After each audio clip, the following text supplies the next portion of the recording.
যেটা গতকালকে একটা স্থল নিম্নচাপ ছিল দেশের দক্ষিণ অঞ্চল এবং সাগরে, এটা আজকে সকাল 9টায় এটা যশোর এবং তৎসংলগ্ন এলাকায় এটা স্থল গভীর নিম্নচাপ হয়েছে। এটাও আরও ইন্টেন্সিফাই হয়েছে এবং এর প্রভাবে গত 2 দিনে বিশেষ করে চট্টগ্রাম ডিভিশন, বরিশাল অতি ভারী থেকে ভারী বর্ষণ হয়েছে, যেটা গত 24 ঘন্টায় সর্বোচ্চ বৃষ্টি হয়েছে আপনার কুতুবদিয়া 273 মিলিমিটার এবং কক্সবাজারে গতকালকে বৃষ্টি হয়েছে 225 মিলিমিটার, তার আগের দিন হয়েছে 378 মিলিমিটার।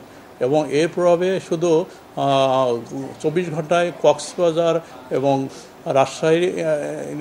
রাজশাহী ডিভিশনও এমনকি অনেক বৃষ্টি হয়েছে, যেমন গত 24 ঘন্টা রাজশাহীতে প্রায় 77 মিলিমিটার বৃষ্টি হয়েছে, এমনকি খেপুপাড়াতে প্রায় 200 মিলিমিটার মতো বৃষ্টি হয়েছে এবং সারা দেশে বৃষ্টি হয়েছে। এবং আমাদের যে পূর্বাভাস রয়েছে এই বৃষ্টি আজকেও সারাদিন কন্টিনিউ করবে এবং আগামীকালকেও বৃষ্টি হবে। তবে আগামীকাল যেটা দক্ষিণ পাটের দিকে বৃষ্টি অনেকটা কমে যাবে এবং আশা করি পরশুদিন থেকে মোটামুটি বৃষ্টি অনেকটাই কমে যাবে এবং ড্রাই থাকার সম্ভাবনা চলে আসবে আগামী পরশুদিন থেকে। বিশ্বমানের থার্মিক্স রড, সালাম স্টিল থার্মিক্স, দেশের একমাত্র থার্মিক্স রড। যেটা হচ্ছে আপনার যেহেতু আপনার একটা স্থল গভীর নিম্নচাপ হয়েছে, এর প্রভাবে আপনার প্রেশার গ্রেডিয়েন্ট রয়েছে, এই জন্য আমরা 4টা সমুদ্র বন্দরকে 3 নম্বর স্থানীয় সতর্ক সঙ্গে দেখে যেতে বলা হয়েছে। এবং এর সাথে যেটা হচ্ছে আপনার বিশেষ করে নদী বন্দরগুলোকে আমরা 2 নম্বর নৌ হুঁশিয়ার সঙ্গে দেখে যেতে বলা হয়েছে, যেহেতু ল্যান্ডের পরে আপনার স্থল নিম্নচাপ রয়েছে এবং অনেক প্রেশার গ্রেডিয়েন্ট আছে। যখন প্রেশার গ্রেডিয়েন্ট থাকে একটা সিস্টেমের, সেই সময় মাঝে মাঝে দমকা ঝড় হতে পারে।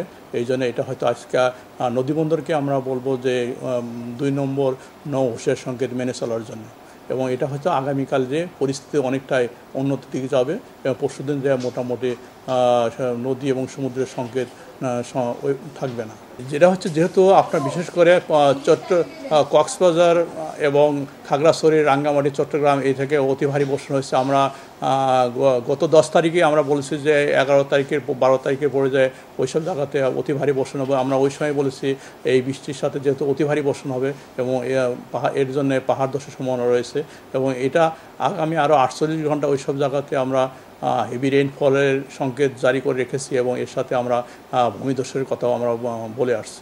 যেহেতু আপনার একটা এর আগে এই মাসে আপনার শুরুতে একটা নিম্নচাপ ছিল, এটা আপনার ইন্ডিয়ার দিকে চলে গেছে। এই কারণে মানে আগের যে নিম্নচাপ ছিল সেটা পর্যাপ্ত পরিমাণ বৃষ্টি হয়নি। আর যেহেতু এই নিম্নচাপটা আমাদের বাংলাদেশে চলে এসেছে, এই কারণে এই নিম্নচাপে প্রচুর বৃষ্টি হচ্ছে। তবে এই মাসে আর একটা নিম্নচাপের সম্ভাবনা রয়েছে এবং 2টা লঘুচাপের সম্ভাবনা রয়েছে।